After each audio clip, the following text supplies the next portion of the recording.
After the funeral, Edie roped off Calvin's half of the room.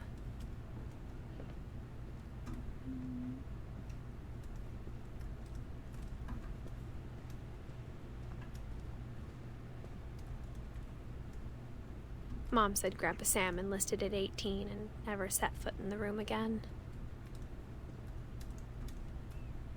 Can't go through his stuff. Alright. Am I supposed to go? Okay. He's gonna fall. This house is so cool.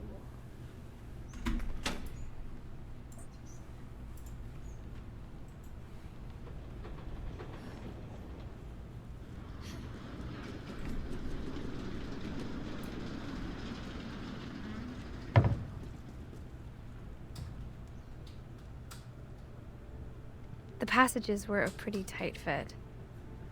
They'd obviously been built for smaller hands and bellies. Let's go this way first. Let's go this way first.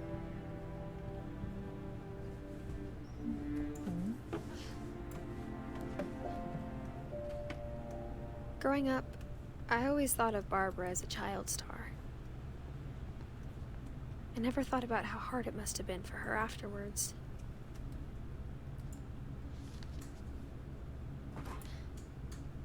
Of all the stories people wrote about Barbara's death, I'm surprised Edie saved this one.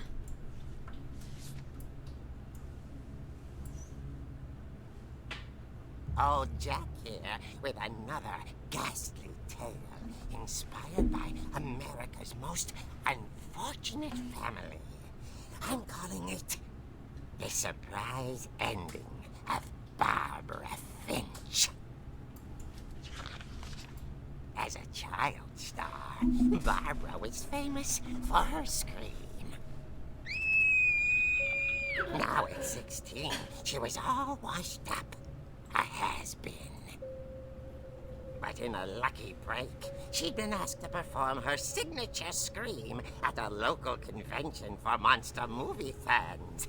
It was just the boost her career needed. Unfortunately, her scream hadn't aged well. Getting better. I think you just need the right motivation. Her biggest fan and current boyfriend, Rick, was about to demonstrate when... Now that was a great scream. It was Barbara's father, Sven. He'd slipped into a table saw and had to be rushed to the emergency room. So Barbara got stuck babysitting her youngest brother, Walter. Her convention comeback was cancelled. Okay, I'm hearing frustration, but I'm not hearing terror. What if I tried... A gang of hoodlums in Halloween masks have been terrorizing Orcas Island tonight. Police are urging residents to... That came from the basement. You're right! Also, I loved your delivery on that. Why is your basement door locked? Because my dad likes making puzzles and secret passages. There's a key hidden in the music box. The secret is to keep winding and winding until finally the key pops out. Thanks, babe. I'll be back in a sec. 20 minutes later, Rick hadn't returned. So Barbara went to look for him, right on cue. She reached for the music box. And as she wound the key, she listened for Rick, but the house was silent.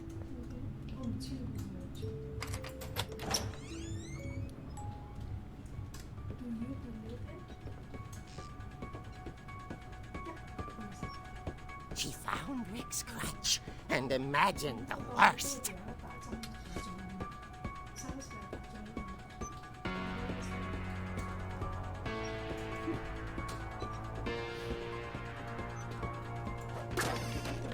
The gang's leader is is the infamous Hookman killer, Dr. Carl Hamill, who impaled and then ate his family 10 years ago tonight.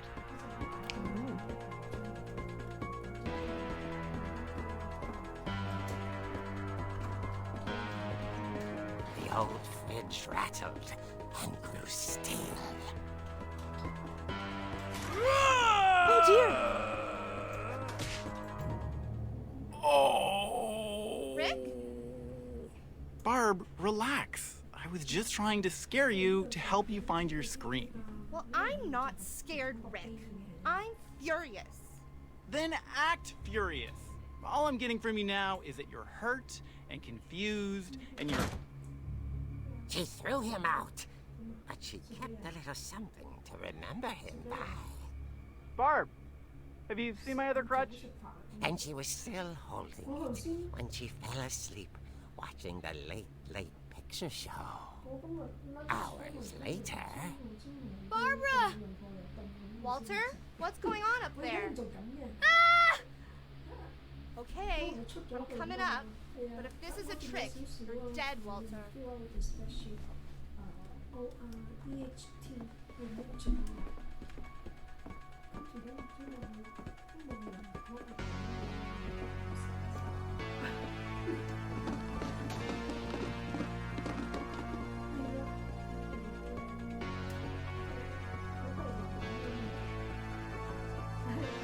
Walter, are you there? Walter had vanished, but his bedside radio was still on. Orcas Island police describe the man as 6 feet tall, with a steel hook for a hand. Residents are urged to lock all doors and windows and notify the police of any suspicious activity. Barbara turned, saw the hookman, and was speechless.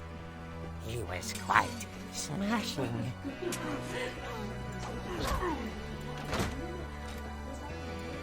And where he was, he couldn't get enough of Barbara. Okay, Barbara, there's gotta be another way out of here.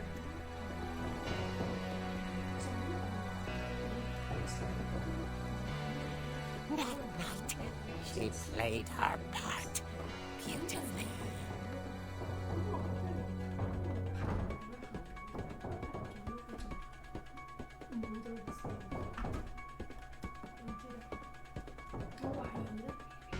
She thought about abandoning Walter, but just couldn't do it. I was totally about to abandon him.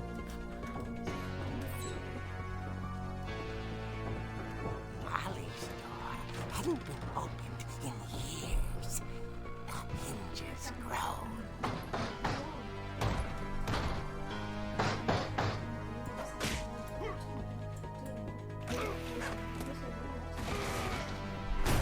He wasn't moving, but she sensed the story might not be over yet.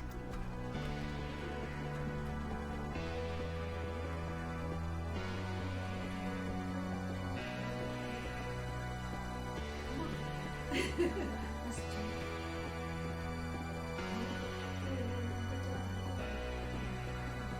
hookman had vanished.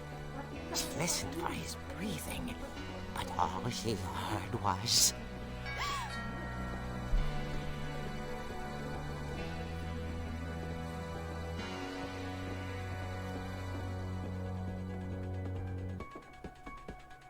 someone at the door was dying to speak to young Barbara. At the door, she heard whispering. It was coming from inside the house.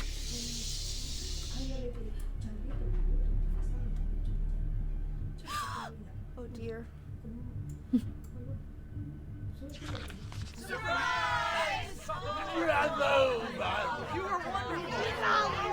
The monsters had come to surprise her.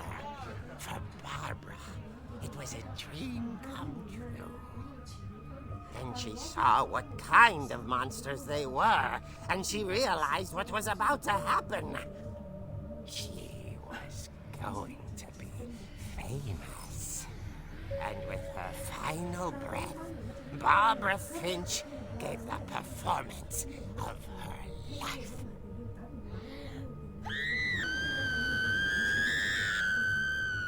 I wasn't there myself, but I hear Barbara was magnificent. Poor girl.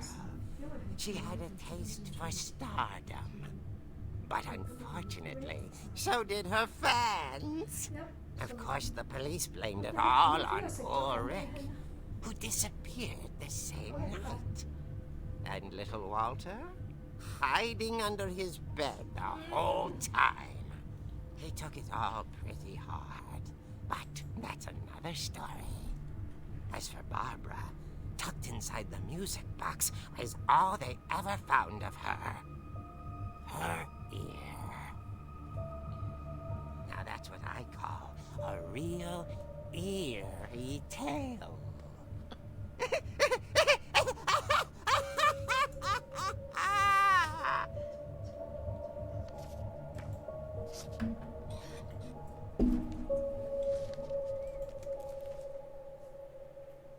Edie told me all Barbara wanted was to be remembered, as absurd as that comic was. Maybe what Edie saw was a happy ending.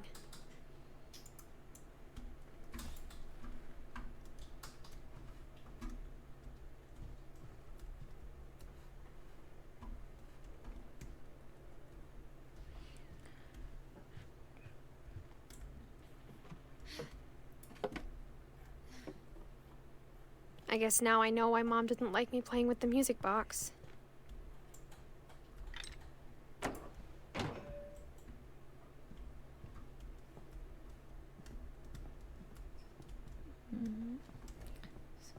upstairs.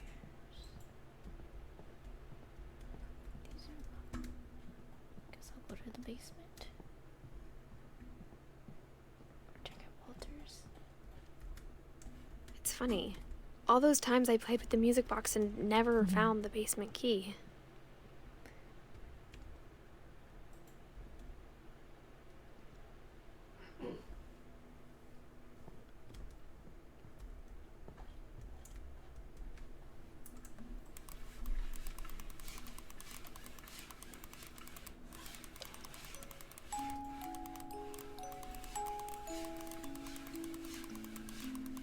What's the struggle so far right now?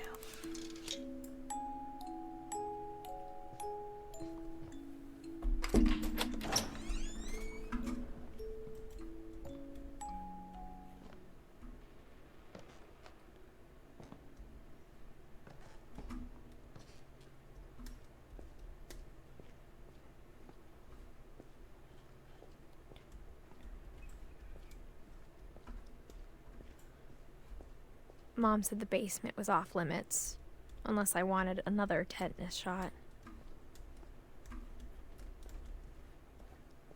I saw Edie sneak down to the basement once, carrying packages. I thought maybe she was hiding presents.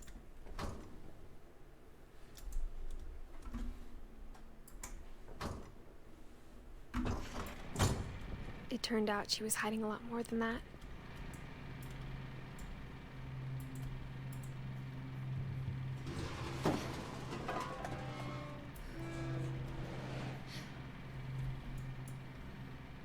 I remember asking Mom once about where Walter had gone.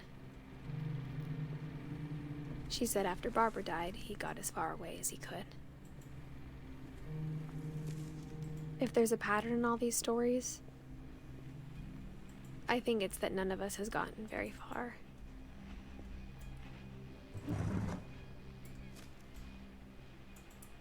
Goodbye, everyone. I can't believe I've been down here for 30 years. On that first day, after the shaking started, I didn't think I'd survive a week.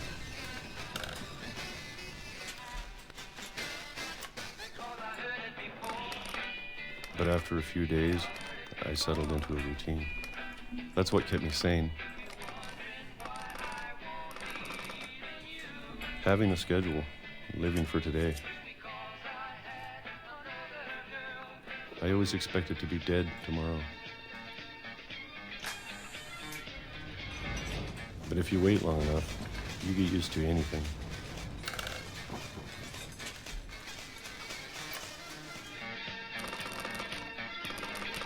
Even a monster, an and the other side of the door starts to feel normal. Almost friendly.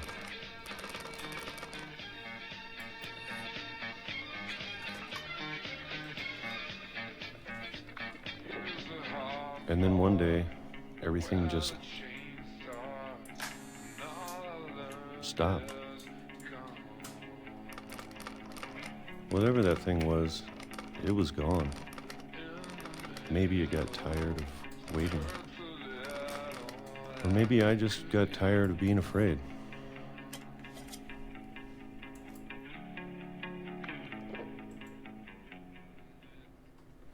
It's been a week now, the longest in 30 years. I'm done waiting. I have to leave while I still can.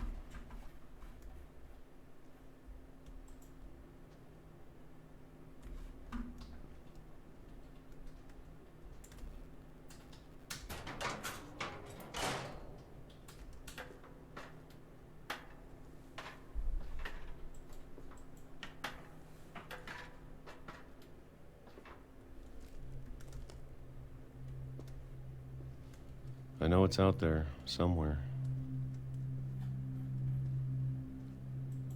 Whatever killed Barbara and Molly and Calvin.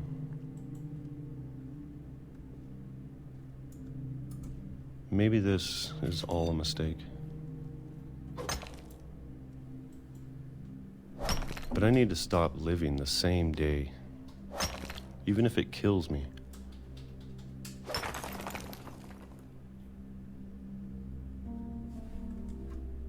Whatever's out there, I want you to know I'm ready for it. I'm going to appreciate all of it, especially the food. I don't mind if I only have a year left, or a month, or a single week. I'd be happy with one new day. I can already imagine the sun on my face.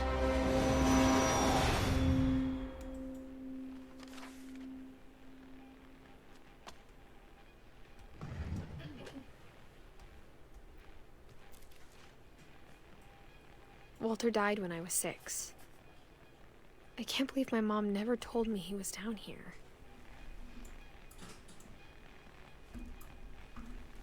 I'm sure my mom was trying to protect me.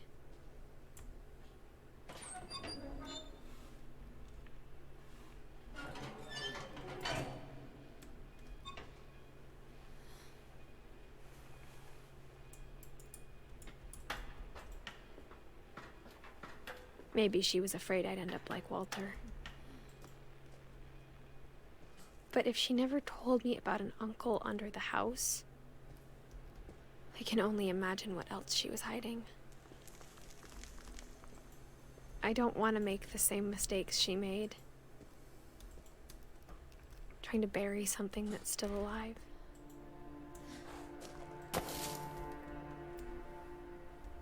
Now that there's only one of us left, or maybe 2, I thought it was time I heard the stories for myself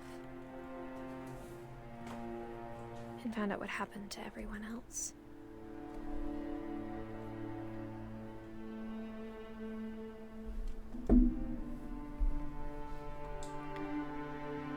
But now I'm worried the stories themselves might be the problem.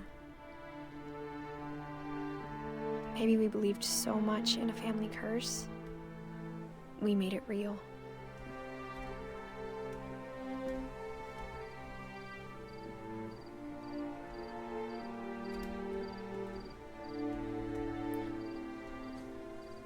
I don't know if I should even be writing this.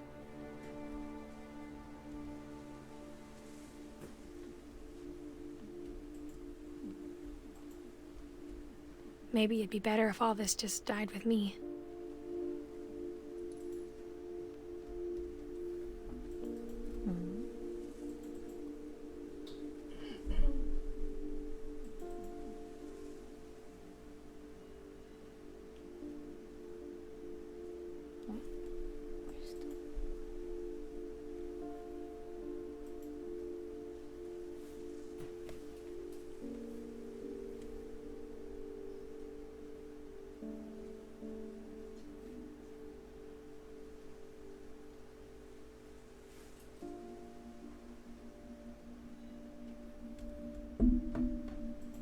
I thought you should know about your family.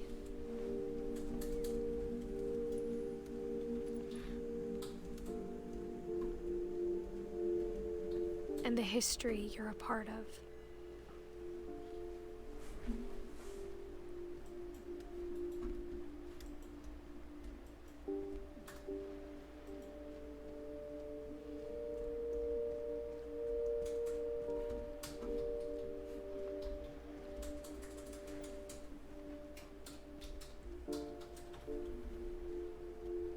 Though to be honest, I feel as lost as you probably do right now. I think the people in these stories believed them, for what that's worth.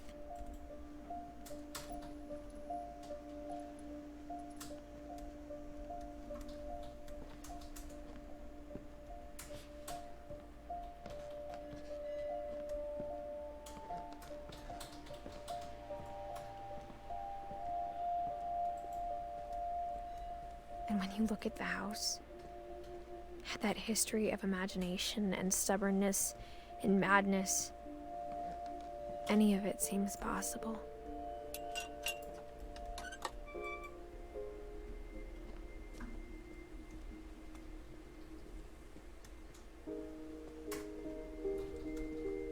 I think we've been surrounded by death for so long, we've just gotten used to it. What kind of family finishes building a cemetery before starting the house?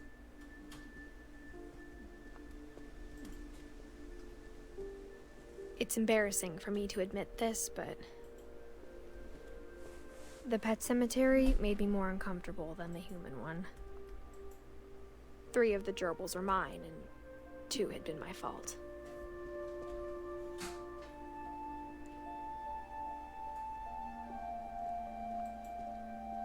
Sven built the house, but it was Edie who designed the cemetery.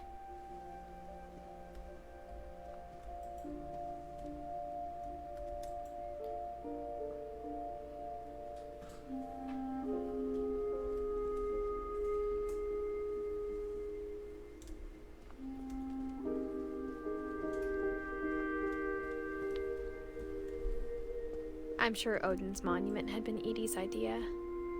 My mom was always trying to move on, but for Edie, the past never went away.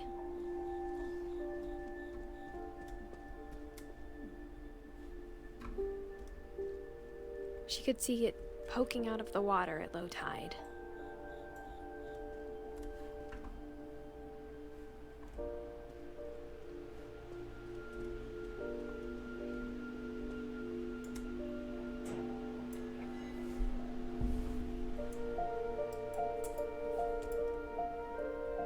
Edie said she dreamed about the old house every night.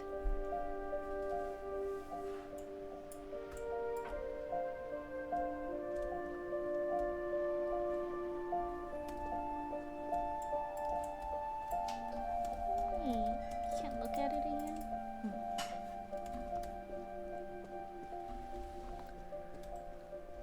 Edie's side was always easier for me to understand.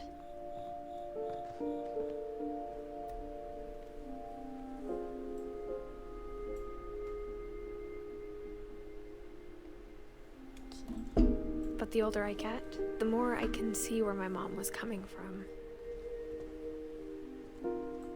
Her dad had been pretty strict, but it wasn't enough to save her brothers. She was just trying to do better.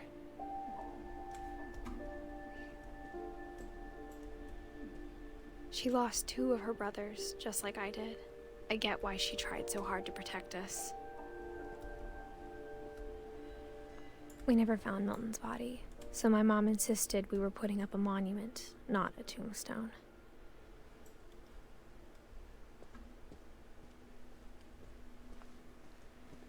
There's so many things I wish I could ask my mom now. Part of me thinks this is what she wanted all along. For me to come back someday and find everything out for myself.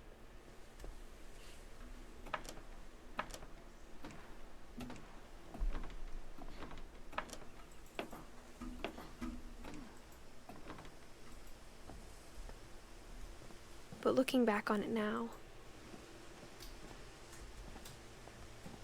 If she told me there was going to be so much climbing, I never would have come when I was 22 weeks pregnant.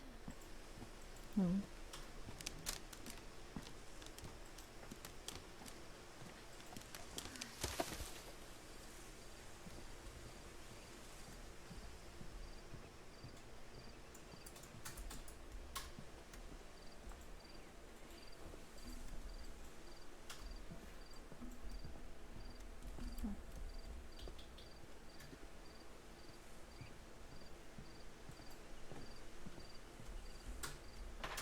I never met Grandpa Sam, but I think he and my mom had a lot in common.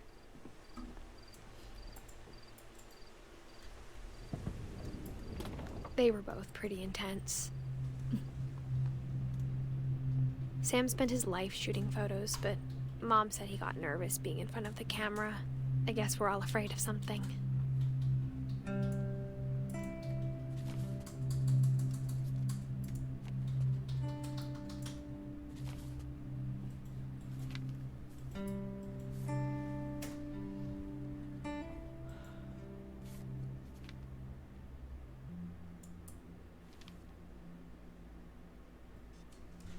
Dawn, I promise, you'll never forget this weekend. Yes, sir. These memories are gonna last a lifetime. Mm-hmm. Am I gonna have to shoot anything? It's a hunting trip, Dawn. Shooting is strongly encouraged. Not quite. What? Perfect. It's gonna rain the whole weekend, isn't it?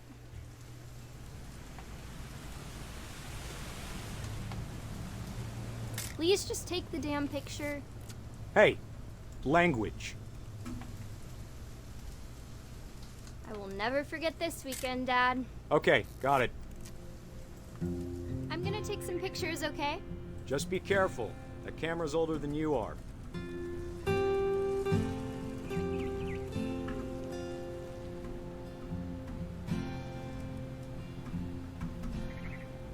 You're right, Dad. It's starting to clear up. Still freezing, though. Definitely should not have drunk all that coffee. Hey! That's a keeper. I'm just saying, I'm not always gonna be here, Dawn. You'll need to remember this stuff, if you want to survive. I'll be fine, Dad. You know who else thought he was gonna be fine? Some guy who died. Dawn, I'm being serious. I know, Dad. You're always serious. Doesn't being out here make you want to chill out? Well, to tell you the truth, I haven't been out here in 20 years.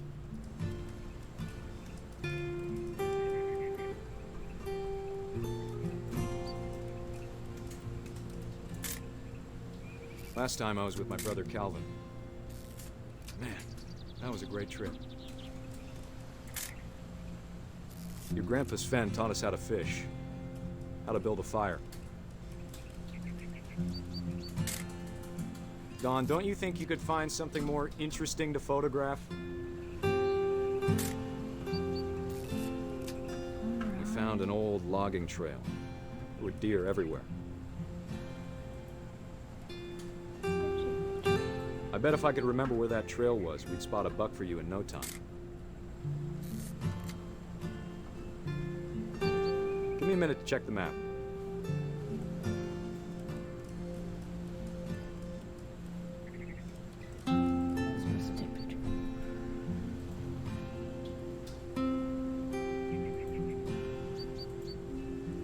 Let's see.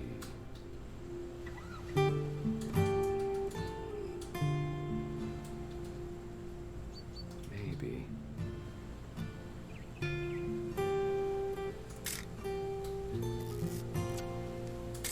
What was it?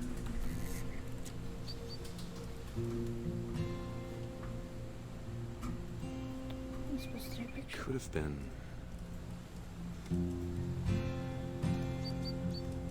I'll look at the map. You don't need to waste any more film on me, kiddo. I don't know what to take a picture of.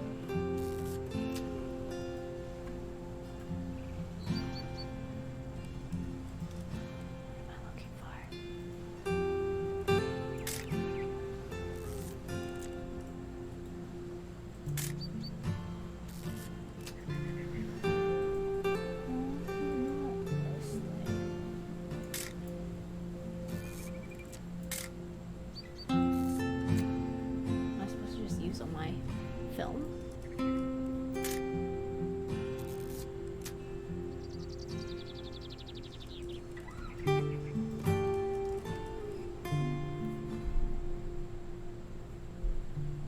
gonna judge your photography skills. I don't know what to take a picture of.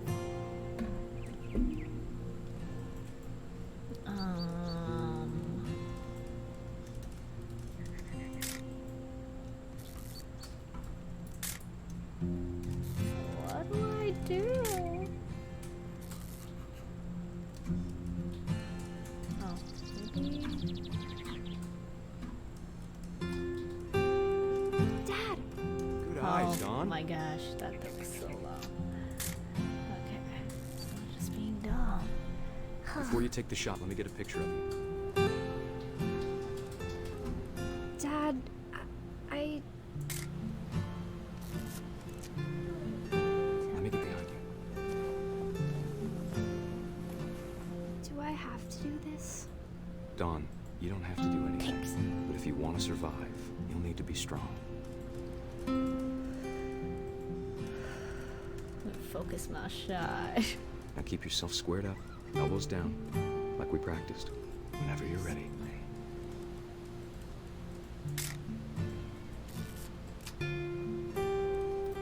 Some car 98. Woman top right. Great shot, Dawn. 7 MP tanks. Oh, she's sad. I'm proud of you, Dawn. Always remember that, okay? Family of animal killers.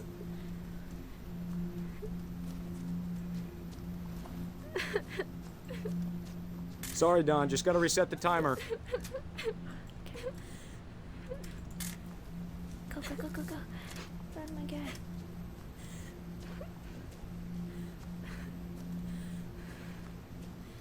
Dad, it's twitching. I think That's it's totally normal, Dawn. Just focus on the camera. Try not to think about. Dad! Oh. I did not see that coming.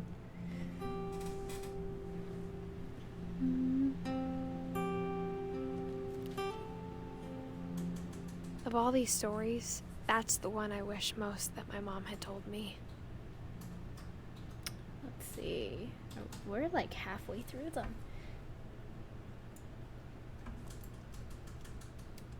Oh. Oh.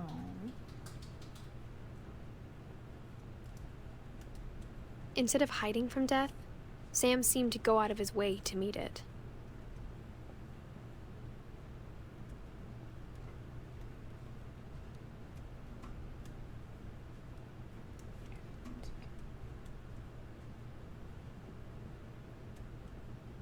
Get out.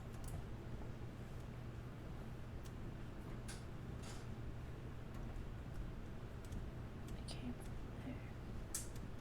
This is not the way.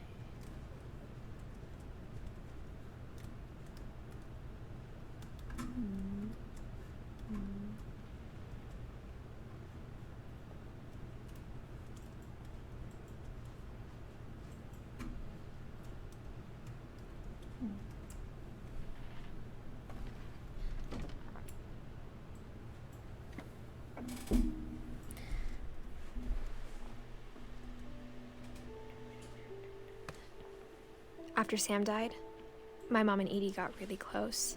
They'd both lost a lot. Finch control.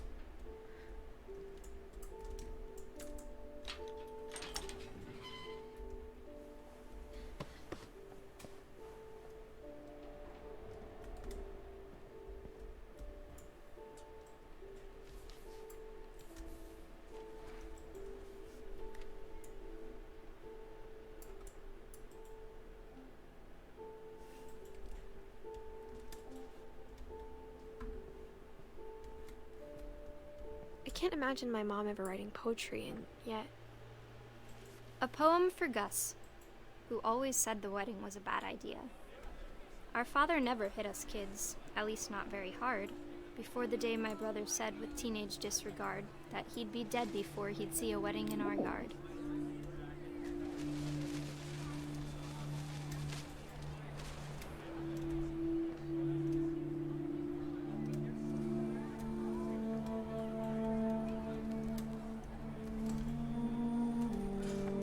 father made him come, of course, but Gus stood far apart, just flew his kite and bottled up the storm inside his heart.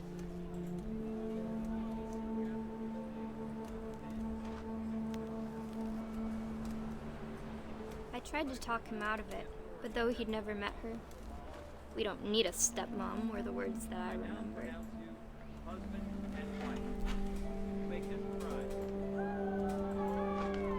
Oh.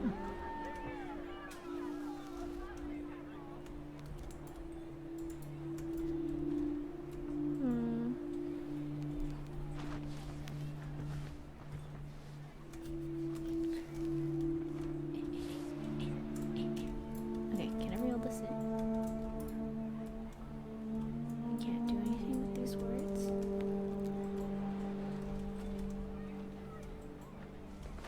Oh. When the time for photos came, Dad ordered him to come here. But Gus declined and as a sign held up his middle finger.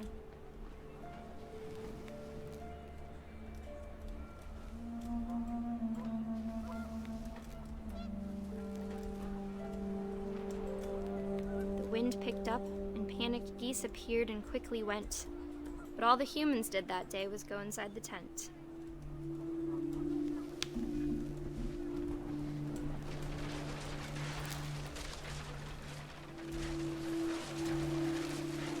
The rain came down in buckets then, but no one seemed afraid that nature might destroy the tent our dad had crudely made.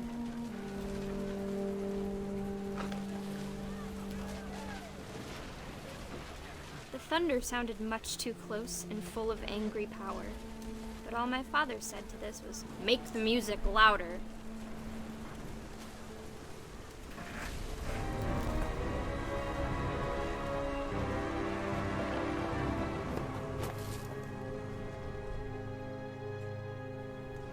I wish that I could truly say I thought about you on that day.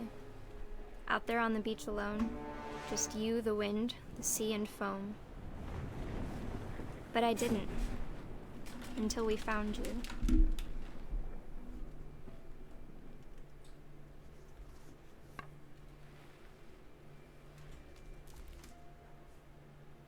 She never talked about him, but Mom told me once if I was a boy, they were going to name me Gus.